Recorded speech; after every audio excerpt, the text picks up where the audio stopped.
Seri ketiga Bukek Xiansu. Cinta Bernoda Darah. Audiobook, novel silat. Cerita, Ho Ping Hu. Bab 5. Kakek itu kelihatan terkejut pula, lalu tersaruk-saruk pergi meninggalkan tempat itu, sama sekali tidak menengok ke arah Busin bertiga seakan-akan ia telah lupa akan adanya 3 orang muda itu. Suara suling berhenti dan 3 orang muda itu melepaskan tangan. Terdengar suara orang yang penuh wibawa. "Itgan Kaiong, kau bersama He Giamlo dan Siang Emoyu sini secara pengecut menyerang Bukek Xiansu dah merampas kitab dan alat him. Biarpun Bukek Xiansu tidak peduli dan mengampuni kalian, namun aku tidak bisa membiarkan begitu saja. Berikan kitab dan nyawamu." Tak lama kemudian, tampaklah oleh Busin bertiga orang yang bicara ini, akan tetapi hanya punggungnya saja. Dia itu seorang laki-laki yang tinggi besar, membawa suling, berjalan perlahan. Dia bersuling. Busin teringat akan musuh besar, pembunuh ayahnya. Di lain saat Busin dan Xian Eng sudah menyerang laki-laki itu dengan piau dan jarum. Orang itu berjalan seenaknya, seakan-akan tidak tahu bahwa dari belakangnya menyambar senjata-senjata rahasia. Dan 3 orang muda itu melihat dengan jelas betapa 3 batang piau dan 7 batang jarum itu mengenai tepat tubuh bagian belakang, namun orang itu tetap saja enak-enak berjalan tanpa menghiraukan sesuatu, seakan-akan semua senjata rahasia itu hanya daun-daun yang gugur. Sebentar kemudian ia lenyap di balik pepohonan. "Mari kejar," Busin berkata. "Tiada gunanya, Sinko. Tak mungkin dapat dikejar," bantah Lin Lin yang sejak tadi berdiri seperti patung. Busin maklum akan hal ini, akan tetapi melihat sikap Lin Lin ia mengerutkan kening. "Lin Moy, kenapa kau tadi tidak ikut menyerangnya? Dia pembunuh ayah." "Belum tentu, Sinko. Apa buktinya? Lagi pula, aku tidak mau menyerang orang secara menggelap tanpa memberi peringatan." Mendiang ayah takkan senang melihatnya. Merah wajah Busin dan Xian Eng membentak, "Lin Moy, omongan apa ini? Kau tidak membantu, malah mencela. Kalau dia benar musuh besar ayah, kenapa kita mesti banyak memakai aturan? Jelas bahwa dia berilmu tinggi, lebih tinggi daripada tingkat kita. Perlu apa kita memakai sungkan-sungkan segala? Yang perlu, kita harus dapat membalas dendam." Lin Lin menarik napas panjang. "Kalian tahu bahwa aku tidak akan ragu-ragu mempertaruhkan nyawaku untuk membalas sakit hati ayah. Akan tetapi, aku tidak percaya bahwa dia itu pembunuh ayah." Dengar saja kata-katanya terhadap kakek iblis tadi. Terang dia itu orang baik, maka memusuhi kakek pengemis iblis yang bernama Itgan Kaiong tadi. Kalau kita bertindak sembrono dan salah sangka, menjatuhkan fitnah terhadap orang baik-baik, bukanlah lebih celaka lagi. Dia bersuling, dia lihai, tidak salah lagi, kata Xian Eng. Kalau memang dia musuh kita kelak pasti dapat bertemu lagi. Sekarang lebih baik kita lekas pergi dari tempat ini, kata Busin yang masih ngeri kalau teringat akan pengalamannya dengan kakek iblis tadi. Dengan cepat 3 orang muda ini melanjutkan perjalanan ke arah jurusan munculnya matahari pagi. 6 orang laki-laki sederhana itu mengelilingi api unggun di dalam hutan. Mereka adalah pemburu-pemburu binatang yang tampaknya belum memperoleh hasil dan melewatkan malam gelap di dalam hutan besar membuat api unggun, duduk mengelilinginya sambil bercakap-cakap. Tiba-tiba mereka berhenti bicara dan tangan mereka meraba senjata masing-masing, yaitu tombak panjang, dan mata mereka menatap ke satu jurusan dari mana mereka tadi mendengar suara mencurigakan. 2 orang segera memadamkan api unggun. Kemudian mereka merunduk dan menyelinap di balik pohon, menghampiri tempat itu dengan hati-hati. Siapa tahu malam ini mereka beruntung mendapatkan binatang buruan yang kemalaman di situ. Akan tetapi mereka keliru. Suara yang mereka kira ditimbulkan oleh binatang buruan, kiranya dibuat oleh 3 orang muda yang agaknya baru saja datang dan sedang berusaha membuat api unggun. Seorang tampan dan 2 orang gadis cantik. Seorang di antara para pemburu, yang berjenggot pendek, pemimpin rombongan pemburu 6 orang ini, tertawa dan disusul oleh teman-temannya. Busin, Xian Eng, dan Lin Lin terkejut, cepat menengok menghadapi 6 orang yang muncul dari kegelapan itu, tangan meraba gagang pedang. "Hahaha, harap sambi orang-orang muda jangan khawatir. Kami hanya pemburu-pemburu binatang biasa, bukan perampok," katanya. Cui mengagetkan saja, muncul begini tiba-tiba dari tempat gelap, kata Busin setengah menegur. Haha, maafkan kami. Kami tadi sedang bercakap-cakap di sana, mendengar suara Samwi yang kami kira binatang hutan. Heran sekali, bagaimana orang-orang muda seperti Samwi ini berada di hutan liar. Kami adalah pengembara-pengembara yang kemalaman di jalan. Jawab Busin singkat. Maafkan kami kalau kami mengganggu cuy sekalian. Haha, tidak mengapa. Tidak mengapa. Hutan ini bukanlah milik kami. Tadinya saya heran melihat Samwi yang begini muda berani memasuki hutan liar ini di waktu malam gelap, akan tetapi melihat pedang Samwi, keheranan saya hilang. Mari kawan-kawan, kita membuat api unggun di sini saja. Mereka membuat api unggun besar dan duduk mengelilinginya. Tantuako, kau lanjutkan dongengmu tentang suling emas. Kata seorang dan suara ini dibenarkan oleh yang lain. Laki-laki berjenggot pendek itu berkata sungguh-sungguh, bukan dongeng, melainkan kenyataan. Aku sendiri pernah ditolongnya. Sungguh pun aku masih belum dapat memastikan apakah dia itu manusia atau dewa, namun aku sudah amat beruntung mendapat pertolongannya. Ceritakan. Ceritakan. Teman-temannya mendesak. Busin bertukar pandang dengan dua orang adiknya. Mereka tadinya menaruh curiga terhadap 6 orang yang mengaku pemburu-pemburu ini, akan tetapi mendengar disebutnya nama suling emas, mereka tertarik sekali. Agaknya kata-kata suling itulah yang menarik perhatian. Bukankah musuh besar mereka adalah seorang yang membawa suling? Karena itu mereka bertiga lalu ikut mendengarkan, sungguh pun mereka memilih tempat duduk yang agak jauh, di atas batu-batu besar dan selalu siap waspada menjaga segala kemungkinan. Terjadinya di hutan Hek Yang Liu, Cemara Hitam. Pemburu Shitan itu mulai bercerita, kurang lebih 3 bulan yang lalu. Kalian tahu hutan itu penuh dengan ular besar. Aku memang hendak berburu ular, mendapat pesanan kulit ular dari saudagar kulit, dan jantung ular kembang dari seorang pemilik toko obat di kota Wuhan. Kau memang tabah sekali, Tantuako, berburu ular besar sendirian saja. Komentar seorang temannya. Aku sudah biasa berburu ular, cukup dengan tombak dan anak panah serta gendewa. Dalam waktu 2 hari saja aku sudah dapat memanah mati 2 ekor ular sebesar paha. Akan tetapi pada hari ketiga, ketika aku sedang menjemur kulit dan jantung ular, tiba-tiba muncul 4 ekor harimau yang langsung menyerangku. Mereka adalah 2 ekor harimau tua dan 2 ekor masih muda. Aku cepat meraih tombak dan melawan, akan tetapi bagaimana dapat melawan 4 ekor harimau yang menyerang sekaligus? Agaknya mereka berlomba untuk menerkam aku lebih dulu. Aku dapat menusuk paha seekor harimau, akan tetapi pada saat tombakku masih menancap di paha, harimau jantan yang tua telah menubruk dan menerkam pundak kiriku. Aku melepaskan tombak, mencabut pisau, akan tetapi sebelum aku dapat menusuk dada berbulu putih di atas mukaku itu, harimau kedua sudah menggigit pangkal lengan kananku sehingga pisau itu terlepas, seluruh tubuh terasa nyeri dan aku tak berdaya lagi. Tuako, kukira apa yang dapat kau lakukan hanya berteriak minta tolong. Kata seorang. Kata-kata ini kalau diucapkan pada suasana yang tidak sedang tegang tentu terdengar lucu. Hutan itu sunyi, minta tolong apa artinya? Pula, aku sudah nekat dan siap menghadapi kematian sebagai seorang pemburu. Bantah pemburu Shitan dengan suara gagah. Akan tetapi agaknya belum tiba saatnya aku mati. Pada waktu itu aku sudah hampir pingsan, pandangan mataku sudah kabur. Tiba-tiba terdengar suara suling yang melengking tinggi. 4 ekor harimau itu agaknya terkejut, aku sendiri merasa seakan-akan kedua telingaku ditusuk jarum dan agaknya aku sudah pingsan. Namun dalam keadaan hampir tak sadar itu aku melihat bayangan orang memegang suling yang berkilauan ditimpa sinar matahari. Jelas bahwa suling itu terbuat daripada benda kuning berkilauan, tentu suling emas. Terdengar suara gaduh ketika 4 ekor harimau itu meraung-raung dan mengaung, lalu tampak harimau-harimau itu bergerak cepat, menerkam ke depan, terjadi perkelahian cepat yang tak dapat diikuti pandangan mata, kemudian aku tidak ingat apa-apa lagi. Lalu bagaimana, Tuako? 5 orang pendengarnya makin tegang. Juga 3 orang muda itu mendengarkan penuh perhatian. Entah berapa lama aku pingsan, aku tidak tahu. Ketika aku membuka mata, kulihat bangkai 4 ekor harimau menggeletak di sana-sini. Anehnya, pundak dan lenganku sudah terbalut oleh robekan bajuku sendiri, rasanya dingin nyaman dan aku tidak merasakan nyeri lagi. Ketika ku periksa bangkai-bangkai itu, kiranya 4 ekor harimau itu pecah kepalanya.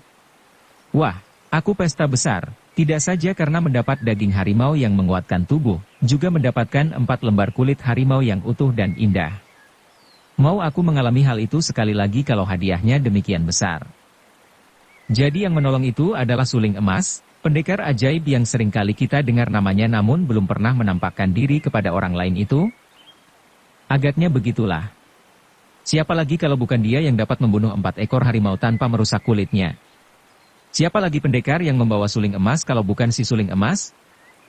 Tanpa mereka sadari, Busin dan 2 orang adiknya kini sudah duduk mendekat api unggun. Tuako, siapakah sebenarnya suling emas itu?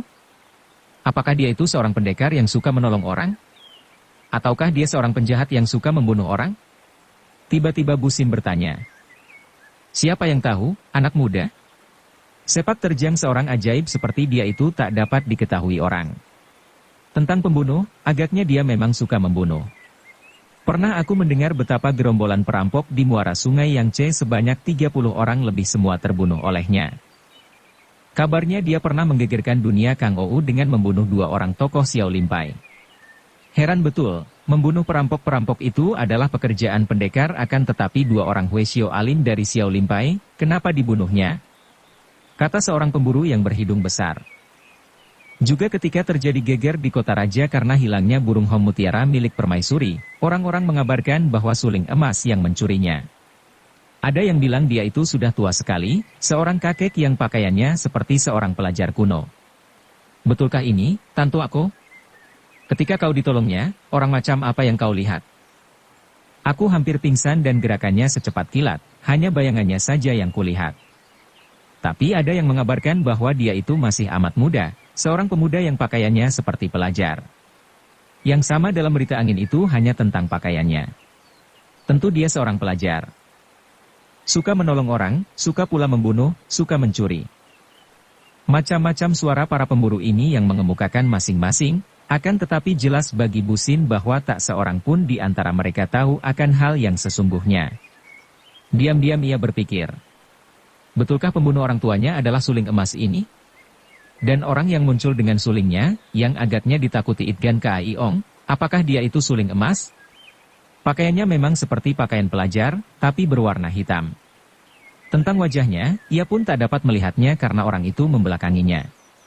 Tapi jelas pakaian pelajar berwarna hitam dan tubuhnya tinggi besar. Sudahlah, apapun dia, terang bahwa dia adalah seorang sakti yang berkepandaian tinggi. Tidak baik kita membicarakannya. Siapa tahu ia mendengarkan percakapan kita. Hai, meremang bulu tengkuku. Orang sakti seperti dia tidak boleh dibicarakan. Kalau sedang baik, memang menyenangkan sekali, akan tetapi kalau marah. Pemburu syaitan itu menggigil seperti orang kedinginan, menyorongkan kedua lengannya dekat api. Betapapun juga, kalau dia marah dan membunuhku, aku tidak akan penasaran karena memang aku berhutang budi dan nyawa kepadanya. Sebentar kemudian, keenam pemburu itu sudah tidur mendengkur di dekat api. Mereka ini benar-benar sembrono dan tidak pedulian. Masa 6 orang di dalam hutan besar kesemuanya tidur? Tidak menjaga secara bergiliran? Bagaimana kalau api unggun menjilat baju? Mungkin mereka merasa aman karena di situ ada 3 orang muda yang agaknya tidak nampak lelah. Mendongkol hati Busin. Kalau mereka menganggap dia dan adik-adiknya sebagai penjaga keselamatan mereka, ia tidak sudi. Ia mengajak kedua orang adiknya menjauhi tempat itu dan membuat api unggun sendiri, kira-kira 400 meter jauhnya dari tempat para pemburu. Menjelang tengah malam, keadaan amat sunyi di dalam hutan itu. Busin tak dapat meramkan mata sedikit pun. Pengalaman yang mereka alami semenjak keluar dari dusun, amatlah hebat. Mulailah mereka berkenalan dengan kehidupan perantauan, bertemu dengan orang-orang Kang Ou dan malah mereka secara tidak sengaja telah terjun ke dalam permusuhan dengan golongan pengemis Kang Ou yang dikepalai atau dirajai oleh seorang tokoh sakti yang mengerikan bernama Itgan Kaiong. Nama ini takkan mudah terlupa dari ingatannya dan ia tahu bahwa ia harus berhati-hati dan menjauhkan diri dari kakek iblis itu. Lin Lin dan Xian Eng tidur pulas meringkuk di dekat api unggun, berbantal akar pohon yang menonjol keluar dari tanah. Tak baik melakukan perjalanan dengan gadis-gadis ini, pikirnya. Biarpun mereka berdua memiliki kepandaian tidak kalah olehnya, namun mereka tetap perempuan, banyak mendatangkan dan memancing keributan. Ia harapkan dapat bertemu dengan kakaknya, Kam Busong di kota raja dan besar harapannya pula bahwa keadaan kakaknya yang 10 tahun lebih tua daripadanya itu telah mendapatkan kedudukan yang cukup baik. Ia harus menitipkan kedua orang adiknya kepada kakaknya itu, kemudian ia akan melanjutkan usahanya mencari musuh besarnya itu, seorang diri. Lewat sedikit tengah malam, Lin Lin bangun. Sinko, sekarang kau tidurlah, biar aku yang berjaga. Mendengar suara adiknya, Xian Eng juga bangun mengulet dan menguap. Biarlah aku yang berjaga, katanya. Kalian tidurlah, aku tidak mengantuk, kata Busin, kasihan melihat dua orang adiknya. Ia mengalah dan ingin berjaga semalam suntuk, membiarkan kedua adik perempuannya itu tidur melepaskan lelah. Ah, mana bisa, Sinko? Kau pun manusia dari darah daging saja, mana tidak lelah dan ngantuk? Biarlah aku dan Cici Xian Eng berjaga, kata Lin Lin sambil menambah ranting kering pada api unggun sehingga keadaan menjadi hangat. Biarlah kita bercakap-cakap dulu, aku tadi merenungkan hasil kepergian kita ke kota raja. Bagaimana kalau kita tidak dapat menemukan saudara tua kita di sana? Sinko, jangan khawatirkan hal yang belum kita hadapi. Tentu dia berada di sana. Andai kata tidak ada di sana pun, kurasa mencari seorang bernama Kam Busong, putra dari mendiang ayah Kam Goan Sue, seorang pelajar yang datang dari Tingchun di kaki gunung Qinlingshan, tidak akan sukar. Tentu ada yang mengenalnya di kota raja. Nah, tenang dan tidurlah Sinko. Busin tersenyum. Adiknya yang sulung ini memang besar hati dan kalau mendengarkan bicaranya memang ia tidak perlu gelisah. Seorang gagah tidak menakuti hal yang belum dihadapi, bahkan hal yang sudah dihadapi sekalipun tidak boleh mendatangkan rasa takut, harus dihadapi dengan tenang dan waspada, demikian pesan ayahnya dahulu. Lin Lin, kau benar. Biar ku coba tidur agar besok kuat kupakai jalan jauh. Busin lalu merebahkan tubuhnya, miring menghadapi api unggun. Akan tetapi tiba-tiba tubuhnya mencelat ke atas, juga dua orang gadis itu meloncat berdiri. Mereka berdiri dan saling pandang, penuh rasa kejut dan seram. Suara melengking tinggi itu masih terdengar mengiang-iang ke telinga mereka. Lengking tinggi menusuk telinga, suara suling. Lalu disusul suara pekik ketakutan, atau mungkin pekik kesakitan, betapapun juga, pekik ini susul-menyusul dan amat mengerikan. Akhirnya, tiga orang itu tidak dapat menahan lagi, telinga serasa pecah oleh lengking itu. Dengan kedua tangan menutupi telinga, Busin memberi isyarat kepada adik-adiknya. Mereka lalu duduk bersila, menutupkan kedua telapak tangan ke telinga, meramkan mata dan bersamadi, mengerahkan luekang untuk menjaga isi dada yang terguncang hebat oleh suara itu. Dapat dibayangkan hebatnya suara itu karena biarpun mereka sudah menutupi telinga dan mengerahkan luekang masih saja suara itu menyerbu masuk ke dalam telinga dan tubuh mereka gemetaran. Akan tetapi berkat luekang mereka, tiga orang muda itu dapat mempertahankan diri dan tidak terluka dalam. Hanya 10 menit kurang lebih suara itu melengking-lengking, lalu sunyi seperti kuburan. Mereka menurunkan kedua tangan. Bergidik ketika saling pandang. Sinar mata mereka saling mufakat bahwa yang bersuara tadi tentulah suling emas, karena mereka masih ingat akan suara suling yang pernah menusuk telinga mereka ketika mereka terancam oleh Itgan Kaayong. Akan tetapi suara suling kali ini amatlah mengerikan. Sampai pagi tiga orang muda itu tak dapat tidur lagi. Malah mereka duduk bersila mengumpulkan tenaga, siap sedia menanti datangnya bahaya dan mengambil keputusan untuk mempertahankan diri mati-matian biarpun akan datang serangan orang sakti sekalipun. Akan tetapi tidak terjadi sesuatu dan kesunyian yang mencekam itu segera dipecahkan oleh kicau burung dan kokok ayam hutan. Mari kita segera pergi dari sini, kata Busin. Kedua orang adiknya dapat menangkap pandang mata dan suara hati yang tersembunyi dalam ucapan ini, seakan-akan berkata, untung tidak terjadi apa-apa pada kita, lebih cepat pergi dari sini lebih baik. Biasanya dalam perjalanan yang lalu, sebelum pergi tentu mereka bertiga akan mencari mata air atau sungai untuk mencuci muka atau mandi, terutama Lin Lin yang suka sekali bermain di air. Akan tetapi kali ini ketiganya agaknya lupa untuk cuci muka dan tergesa-gesa pergi dari situ. Ha, Sinko, lihat mereka itu. Ketiganya memandang. Dari jauh tampak 6 orang pemburu itu masih rebah, ada yang meringkuk, ada yang telentang atau telungkup, sedangkan api unggun sudah lama padam. Malas amat pemburu-pemburu itu, mengapa belum juga bangun? kata Xian Eng. Mari kita lihat, agak aneh sikap mereka, kata Busin. Ketiganya berlari mendekat dan tak lama kemudian mereka bertiga berdiri dengan muka pucat dan bengong. Kiranya 6 orang itu sudah tak bernyawa lagi dan kepala mereka, tepat di ubun-ubun, semua telah bolong sehingga tampak otaknya. Tahulah mereka bertiga sekarang bahwa yang menjerit-jerit malam tadi adalah mereka inilah, jerit ketakutan dan kengerian. Ah! Xian Eng menutupi mukanya, perutnya tiba-tiba terasa mual dan ingin muntah. Lin Lin cepat merangkulnya. Tenang, Cici. Akan tetapi dia sendiri gemetar dan kaki tangannya menjadi dingin. Mari kita pergi. Ajak Busin, juga pemuda ini suaranya gemetar. Nanti dulu Sinko. Tak mungkin kita meninggalkan begitu saja 6 mayat ini. Mereka tentu akan dirobek-robek binatang buas. Kita kubur dulu mereka. Lupakah kepada pesan ayah bahwa melihat orang kesusahan harus menolong, terhadap orang tua harus menghormat, terhadap anak-anak harus melindungi, dan melihat mayat tak terurus harus menguburnya. Seketika wajah Busin menjadi merah. Terima kasih, Lin Moi. Hampir saja aku lupa akan pesan ayah karena ngeri dan seram. Mari. Sekarang Xian Eng telah dapat menguatkan hatinya dan 3 orang muda ini lalu menggunakan pedang mereka untuk menggali lubang yang cukup besar untuk mengubur 6 orang itu. Karena Lin Lin dan Xian Eng merasa enggan mengangkat mayat-mayat lelaki itu, Busin yang turun tangan dan mengangkat mayat-mayat itu seorang demi seorang, dimasukkan ke dalam kuburan bertumpuk, lalu mereka bertiga menguruk lubang itu dengan tanah. Hari telah siang ketika mereka selesai melakukan tugas ini dan cepat-cepat mereka meninggalkan tempat hutan besar itu, menuju ke arah munculnya matahari. Lega hati mereka bahwa mereka tidak menemui gangguan di jalan sampai mereka keluar dari hutan dan melalui dusun-dusun. Rumah makan itu masih sunyi.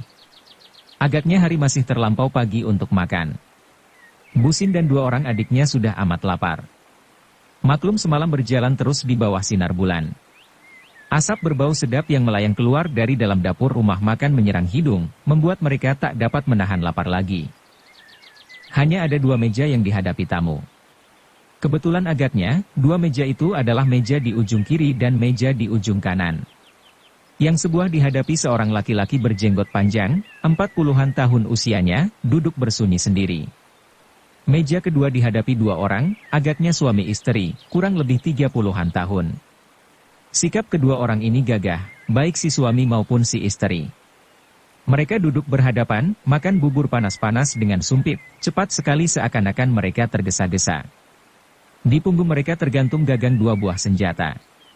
Tadinya Busin dan adik-adiknya mengira bahwa mereka itu masing-masing membawa siang kiam, pedang pasangan, akan tetapi mereka terheran melihat bahwa 2 buah senjata itu tidaklah sama.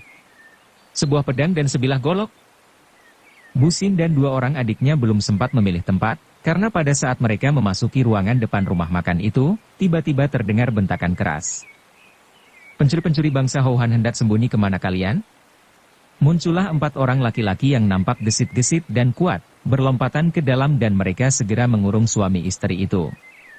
Seorang mencabut pedang, seorang lain mengeluarkan sepasang siangkek, tombak pendek sepasang, orang ketiga mengeluarkan sebuah cambuk baja yang ujungnya seperti jangkar kecil, sedangkan orang keempat yang agaknya pemimpin rombongan ini, juga yang tadi membentak, memasang kuda-kuda dengan tangan kosong. Lebih baik kalian menyerahkan kembali benda itu kepada kami, mungkin kami akan dapat mengampuni nyawa kalian. Kata pula yang bertangan kosong. Suami istri itu saling lirik. Ketika si suami menurunkan mangkoknya, istrinya mencela, makan dulu sampai habis, baru layani anjing-anjing ini. Mengapa tergesa-gesa? Keduanya lalu makan terus dengan tenangnya, menghabiskan bubur di dalam mangkok. Busin dan adik-adiknya amat kagum menyaksikan sikap 2 orang ini. Amat tenang dan amat gagah. Namun mereka bertiga tak dapat bersimpati kepada sepasang suami istri ini karena bukankah tadi rombongan itu mengatakan bahwa mereka berdua adalah orang-orang Houhan?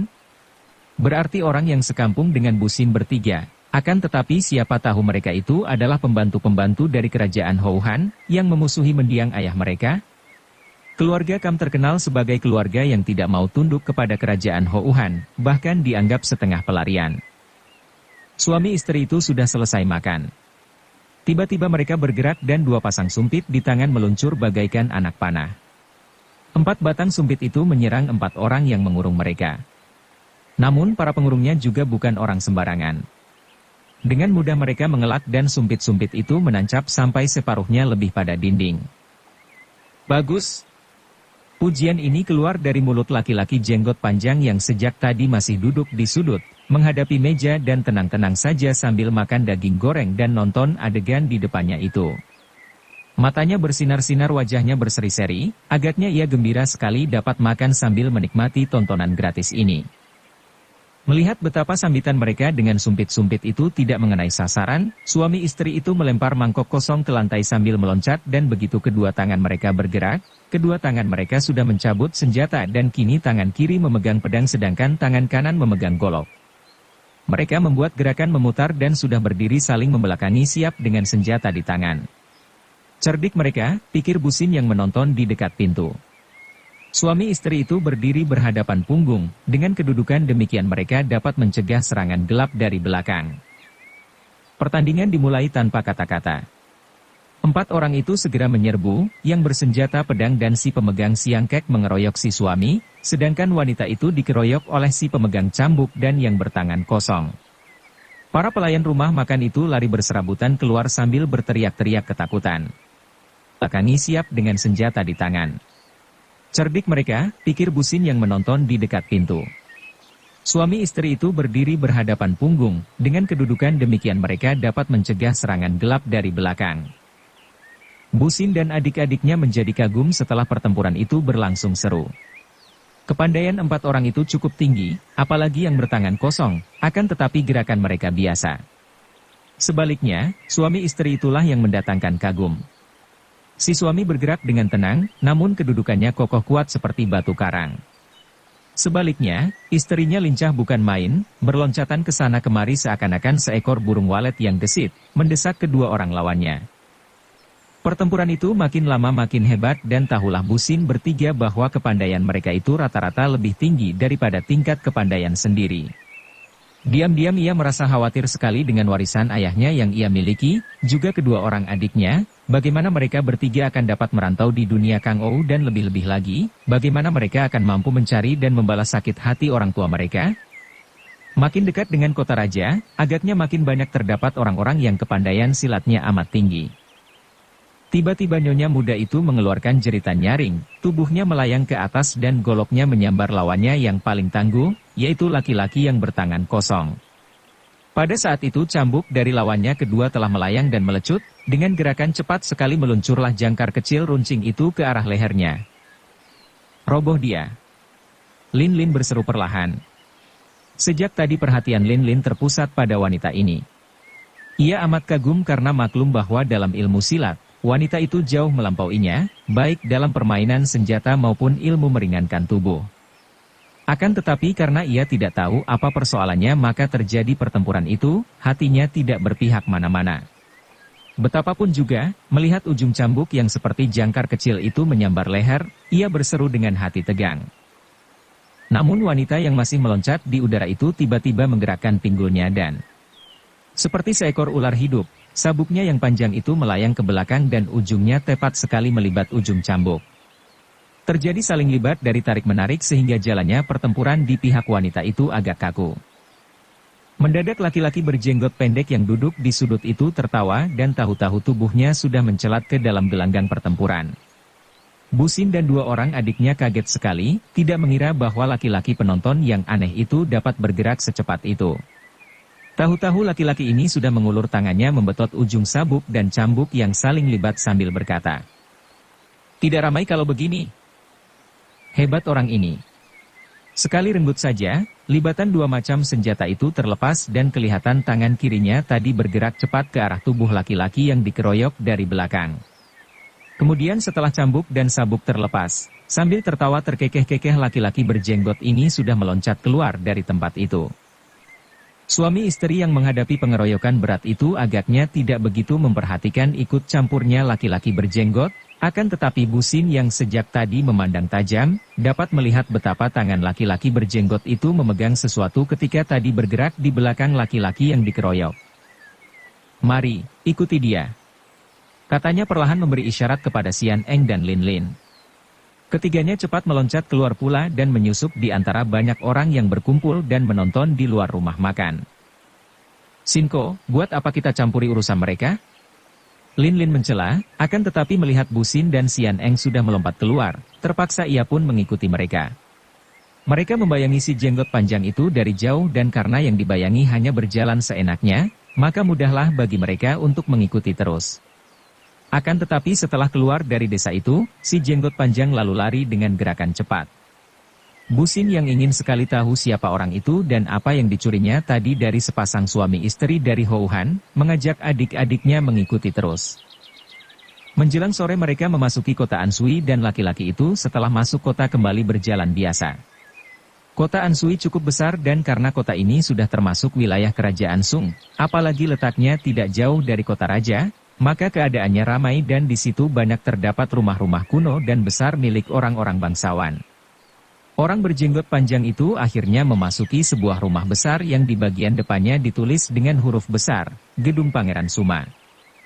Tentu saja kakak beradik itu tidak berani masuk terus. Kita bermalam di kota ini, kata Bu Xin dan pergilah mereka mencari rumah penginapan. Malam nanti kita menyelidik.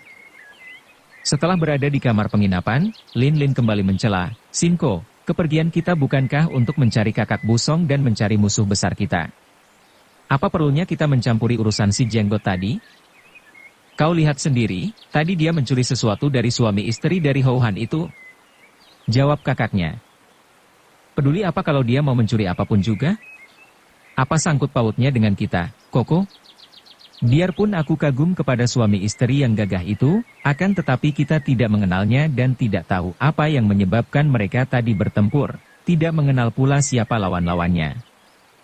Kau benar, Lin Moy. Akan tetapi ada satu hal yang membuat aku tertarik dan terpaksa berpihak kepada mereka. Mereka itu adalah orang-orang dari wilayah Houhan, seperti juga kita. Siapa tahu kalau benda yang dicuri si jenggot tadi amat penting bagi kerajaan Houhan. Shinko, kau berpihak kepada kerajaan Houhan? Tak ingat bahwa ayah telah melarikan diri dari kerajaan itu karena kelaliman rajanya?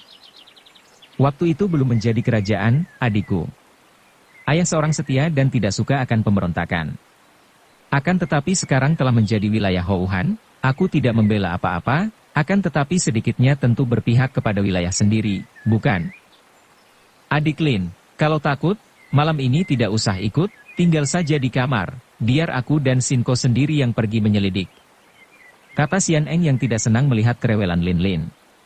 Lin Lin tidak marah, malah tertawa. Cici, kalau ada apa-apa terjadi kepadamu, siapa yang akan menolong kalau aku tidak ikut? Tentu saja aku ikut. Kalau begitu tak perlu banyak rewel. Kita mengasuh dulu sore ini, siapa tahu malam nanti kita harus menggunakan banyak tenaga. Kata Bu Xin. Aku akan pesan makanan di luar rumah penginapan. Tak lama Bu Xin keluar, ketika masuk lagi wajahnya berubah. Mereka juga sudah berada di kota ini. Siapa lagi, suami istri itu? Mendengar ini, Lin Lin tertarik dan mereka menjadi tegang. Apakah sepasang suami istri itu sudah tahu kemana perginya orang berjenggot tadi? Apakah mereka sudah tahu bahwa orang itu mengambil sesuatu dari mereka? Hebat, cepat benar mereka dapat mengejar ke sini. Agaknya mereka menang dalam pertempuran tadi. Kata Lin Lin. Apakah mereka sudah tahu tempat si jenggot itu? Kurasa mereka tentu tahu. Mereka itu bukan orang biasa, melainkan orang-orang Kang Ou yang ulung. Akan ramai malam nanti, kita menjadi penonton saja sambil menambah pengalaman. Kata Bu Xin, dan mereka bertiga pergi ke dalam kamar mengasuh. Penghuni rumah gedung itu adalah keluarga Pangeran Sumakong, sedangkan Pangeran Sumakong ini adalah pangeran kerajaan Sung yang masih merupakan keluarga dekat dengan kaisar. Akan tetapi karena ia pernah melakukan korup besar-besaran dan ketahuan kaisar, ia lalu diberhentikan daripada jabatan, akan tetapi mengingat bahwa ia masih keluarga, kaisar tidak menjatuhkan hukuman, hanya membebaskan daripada tugas. Pangeran Sumakong lalu mengundurkan diri dari kota raja, tinggal di kota Anshui, hidup sebagai bangsawan pensiunan. Yang kaya, memiliki gedung besar dan sawahnya di luar kota Anshui amat luas. Tentu saja diam-diam Pangeran Sumakong menaruh dendam kepada kerajaan Sung, akan tetapi karena ia sudah tua dan merasa tidak berdaya, ia menghibur diri dengan pelbagai kesenangan, tidak mau mempedulikan lagi tentang urusan kerajaan. Namun tidak demikian dengan putranya yang bernama Sumaboan. Putranya ini bukanlah seorang lemah. Diam-diam dia mempelajari ilmu silat dari orang sakti, yaitu bukan lain adalah si Raja Pengemis Itgan Kaayong. Malah diam-diam Sumaboan menghimpun kekuatan, bersekutu dengan kerajaan Wuyu di selatan. Karena Itgan Kaayong sendiri adalah seorang tokoh selatan yang membantu kerajaan Wuyu, maka dengan mudah Sumaboan mendapatkan pengaruh di kerajaan itu dan diam-diam mengadakan persekutuan untuk bersama-sama cari kesempatan baik dan kalau tiba waktunya menggulingkan pemerintahan kerajaan Sung. Luas.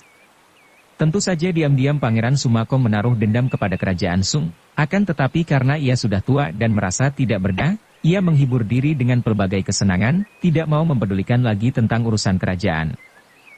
Sumaboan sudah berusia 30-an tahun lebih, belum menikah, namun terhadap wanita ia terkenal jahat dan mata keranjang. Selirnya banyak, di dalam gedung itu saja ada 7 orang, belum terhitung selir yang di luar gedung. Banyaknya selir itu masih tidak mengurangi kenakalannya untuk mengganggu setiap orang wanita cantik yang menarik hatinya, tidak peduli wanita itu masih gadis, janda maupun masih menjadi istri orang lain. Dia beruang, ilmu silatnya tinggi, maka tiada orang berani menentangnya. Di Ansui ia terkenal sebagai jagoan, bahkan namanya terkenal sampai di kota raja. Di dunia Kangou, ia bukan seorang yang tidak dikenal pula, dengan julukannya yang amat tekebur, Lui Kongsian, Dewa Geledek. Sumaboan hanya mempunyai seorang saudara kandung, yaitu adik perempuannya yang bernama Suma Cheng, berusia 27 tahun. Suma Cheng sudah lama menikah dengan seorang pangeran dan kini tinggal di kota raja. Para pelayan di dalam gedung itu maklum betapa jauh bedanya watak Suma Cheng yang sudah pindah ikut suaminya di kota raja itu dengan Sumaboan. Suma Cheng seorang wanita yang halus tutur sapanya, lemah lembut dan baik budi pekertinya, ramah dan suka menolong terhadap para pelayan. Sebaliknya, semua pelayan kuncup hatinya dan tunduk ketakutan bila berhadapan dengan Sumaboan. Malam hari itu, di ruangan sebelah dalam dari gedung keluarga Suma, terdengar suara ketawa gembira. Beberapa orang pelayan wanita yang muda dan cantik sibuk melayani 3 orang yang sedang makan minum menghadapi meja besar. Mereka ini bukan lain adalah Sumaboan sendiri, Itgan Kaayong yang menjadi gurunya, dan seorang laki-laki berjenggot panjang yang pagi tadi dibayangi oleh Busin bertiga. Ciok tuako, kali ini benar-benar kau telah berjasa besar. Biarlah ku beri selamat dengan secawan arak. Terdengar Sumaboan berkata sambil tertawa dan mengangkat cawan araknya. Si jenggot panjang yang bernama Ciok Kam itu tertawa merendah, mengangkat cawan araknya sambil berkata, Kongcu terlalu memuji. Hanya secara kebetulan saja saya mendapatkan surat itu, bukan sekali-kali karena jasa saya, melainkan mengandalkan rejeki semata-mata dan kemurahan hati Ongya yang telah menurunkan beberapa ilmu pukulan kepada saya. Karena itu, penghormatan saya kembalikan kepada Kongcu dan terutama kepada Ongya. Si jenggot panjang menggerakkan cawan ke arah Itgan Kaayong sambil membungkuk. Hahaha, Ciok Kam patut menjadi pembantu kita. Surat yang dirampasnya amat penting dan agaknya kau akan dapat mempergunakannya dengan baik muridku. Untuk keuntungan ini mari kita minum sepuasnya. Mereka menenggah habis isi cawan dan cepat-cepat seorang pelayan wanita yang cantik, yaitu seorang di antara para selir Sumaboan yang amat dipercayanya sehingga diperkenankan menghadiri pertemuan ini, mengangkat guci dan mengisi cawan-cawan kosong itu. Jangan khawatir, Suhu. Surat yang menyatakan hubungan persekutuan antara kerajaan Houhan dan Nancao ini tentu akan Teocu bawa ke kota raja. Tentu Kaisar akan girang dan berterima kasih sekali kepada Teocu dan saat yang baik itu akan Teocu pergunakan untuk mencari kedudukan. Biarkan Houhan dan Nancao ribut dengan Sung, biarkan anjing-anjing berebut tulang, kelak kita tinggal memukul mereka. Bukankah begitu, Suhu? Haha, kau lebih tahu akan hal itu. Aku orang tua mana becus memikirkan tentang negara?